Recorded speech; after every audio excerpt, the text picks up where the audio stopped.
ಗುರುಜಿ ನಮಸ್ಕಾರ. ನಮಸ್ತೆ ಗುರುಜಿ, ಕುದುರೆ ಚೇಷ್ಟೆ ಅಂತ ಹೇಳ್ತಾರಲ್ಲ, ಕುದುರೆ ಚೇಷ್ಟೆ ಅಂದ್ರೆ ಏನು?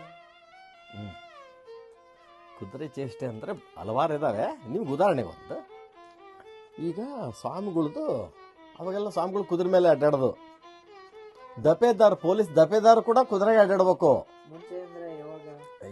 ಅವಾಗಲೇ 10ನೇ ಶತಮಾನ ಅಂದ್ರೆ 12ನೇ ಶತಮಾನ, ಬಸವಣ್ಣರ ಕಾಲದಾಗೆ. ಹೌದು ಹೌದು.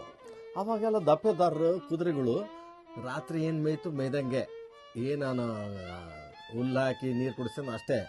ಅದು ಒಂಥರ ಬಡಕ ಆಗ್ಬಿಟ್ಟಿರ್ತಾವು, ಎಲ್ಲೂ ಮೇವು ಸಿಗ್ತಾ ಇರಲ್ಲ. ಮೇಯ್ಬೇಕು ಅವು ಚೆನ್ನಾಗಿ, ಓಡ್ಬೇಕು. ಅದು ಓಡ್ತೈತೆ ಅಷ್ಟೇ, ಆದರೆ ಮೇವಿಲ್ಲ. ಇನ್ನು ಸ್ವಾಮಿಗಳು ಕುದುರೆ ಎಲ್ಲರೂ ಬರ್ತಾರೆ. ಅಯ್ಯೋ ಅಪ್ಪಾಜಿಯವರು ಅತ್ತ ಕುದುರೆ ಅನ್ನೋದು ಹುಲ್ ತಂದು ಹಾಕಿದೆ, ಉಳ್ಳಿ ಹಾಕಿದೆ, ಕಡಲೆಕಾಳು ಬೇಯಿಸಿ ಹಾಕಿದೆ. ಅದು ಒಳ್ಳೆ ದಷ್ಟಪಟ್ಟ ಭಾಳ ಸ್ಟ್ರಾಂಗ್ ಇರ್ತೈತಿ. ಒಂದು ದಿವಸ ದಪೇದಾರರು ಬರ್ತಾ ಇದ್ದಾರೆ ಮೇನ್ ರೋಡಿಗೆ, ಗುರುಗಳು ಸ್ವಾಮೀಜಿಯವರು ಬರ್ತಾ ಇದ್ದಾರೆ. ಸ್ವಾಮೀಜಿಯವ್ರ ಕುದುರೆ ಒಳ್ಳೆ ಹಂಗೆ, ಇದು ಬಡಕ. ಅವಾಗ ಏನಾಗ್ತತಿ, ಈ ದಪೇದಾರ ಕಣ್ಣು ಯಾರ್ದು, ಗುರುಗಳ ಕುದುರೆ ಮೇಲೆ ಹೆಂಗೈತಲ್ಲ ಇದು, ನಾನು ಎಲ್ಲಿ ಬೇಕಲ್ಲ ಎಂಥ ಕಳ್ಳನ್ನು ಹಿಡಿದು ಬಿಡ್ಬೋದಲ್ಲ ಅಂತಂದು ಹೇಳೋರು.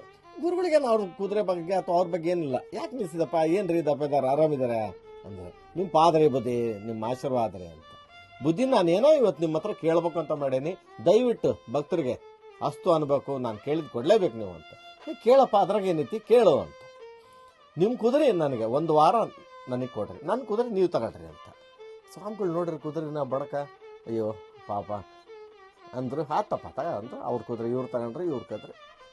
ಈಗ ಯಾರ್ದು ಫಸ್ಟ್ ಹೇಳಿ, ದಪೇದಾರ್ದು ಹೇಳಲೆ ಸ್ವಾಮಿದು ಹೇಳಲೆ? ಕುದುರೆ ಅವ್ರಿವ್ರು ಅದ್ಲ ಬದ್ಲಿ ಮಾಡಿಬಿಟ್ರೆ. ಈಗ ದಪೇದಾರದೇನು ಅಂದರೆ, ಅವ್ನು ಸೀದಾ ಸ್ಟೇಷನ್ಗೆ ಹೋಗ್ಬೇಕು. ಅದು ಎಲ್ಲಿ ಹೋಗತಿ, ಸ್ವಾಮಿಗಳು ಕುದುರೆ ಅಲ್ಲ, ಎಲ್ಲಿ ಒಕ್ಕಲ್ತನ ಮಾಡ್ತಿರ್ತಾರಲ್ಲ, ಕುದುರೆ ಹಿಂದ್ಗಡೆ ಬ್ಯಾಗ್ ಹಾಕಿರ್ತಾರೆ ದೊಡ್ಡದಾಗೆ. ಅದು ಅಲ್ಲೋಗಿ ನಿಲ್ತೈತಿ. ಅವ್ರು ಒಂದು ಮರದಾಗ ಜೋಳ ಹಿಂಗೆ ಹಾಕಿದ್ಮೇಲೆ ಮತ್ತೆ ಮುಂದೆ ಹೊಲಕ್ಕೆ ಹೋಗ್ಬೇಕದು. ಅದು ಅಷ್ಟೇ ಗೊತ್ತು, ಒಕ್ಕಲ್ತನ ನಡೀತಾ ಐತಿ. ಅದು ಅಲ್ಲಿ ಹಾಕಿ ಏನು ಮಾಡ್ತೈತೆ, ಅದು ಇವನು ಜೋರಾಗಿ ಹೊಡೆದ ಹೊಡಿತಾನೆ ದಪೇದಾರ. ಎಲ್ಲಿಗೆ? ಸ್ಟೇಷನ್ಗೆ. ಅದು ಸೀದಾ ಹೋಗಿ ನಿಲ್ತತಿ ಹೊಲ್ದಾಗೆ, ಜೋಳ ಹಾಕ್ಸ್ಕೊಂಡ್ಮೇಲೆ ಮತ್ತೆ ಮುಂದೆ ಹೋಗೋದು. ಇವನು ಏನೇನೋ ಮಾಡಿ ಹೊಡೆದಾಡ್ ಕೊನೆಗೆ ಸ್ಟೇಷನ್ಗೆ ಹೋಗಿ ಮುಟ್ಟಿದ. ಇವನ್ ಒಂದು ಕಡೆ. ಈಗ ಗುರುಗಳು ಸೀದಾ ಒಕ್ಕಲ್ತನ ಮಾಡಲ್ಲ ಹೋಗ್ಬೇಕು, ಅದು ಸೀದಾ ಸ್ಟೇಷನ್ ಉಲ್ಟಾ ಬೆಲ್ಟಾ. ಅಂದ್ರೆ ಯಾರು ಕುದುರೆ ಯಾರ ಜೊತೆಗಿದ್ರೆ ಅದು ಚಂದ, ಯಾರು ಸಾಕಿರ್ತಾರೆ ಅವ್ರಿಗೆ ಗೊತ್ತಾದ್ರದ್ದು, ಅದ್ರದ್ದೊಂದು ಹಿಡ್ತ ಅಂತ ಇರ್ತತಿ. ಅದು ಹಂಗೆ ಈಗ ಚೇಷ್ಟೆ, ಕುದುರೆ ಚೇಷ್ಟೆಗಳು ಅಂದ್ರೆ ಅದಕ್ಕೆ ನೀನೇನ್ ಹೇಳ್ತೀಯ ಅದೇ, ಅದನ್ನೇ. ಈಗ ಅದ್ಲಾ ಬದ್ಲಿ ಅದ್ ಕೂಡಲೇ ಏನಾಯ್ತು, ಸ್ವಾಮಿಗಳು ಕುದುರೆ ಸ್ಟೇಷನ್ಗೆ ಹೊಂಡ್ತು, ಸ್ವಾಮಿಗಳು ಇದು ಸ್ಟೇಷನ್ ಕುದುರೆ ಒಕ್ಕಲ್ತನಕ್ಕೆ ಹೊಡ್ತು. ಇದಕ್ಕೆ ಒಂದು ಚೇಷ್ಟೆ ಅಂತಾರೆ, ಕುದುರೆ ಚೇಷ್ಟೆ ಅಂತ ಹೇಳಿ. ಹಿಂಗ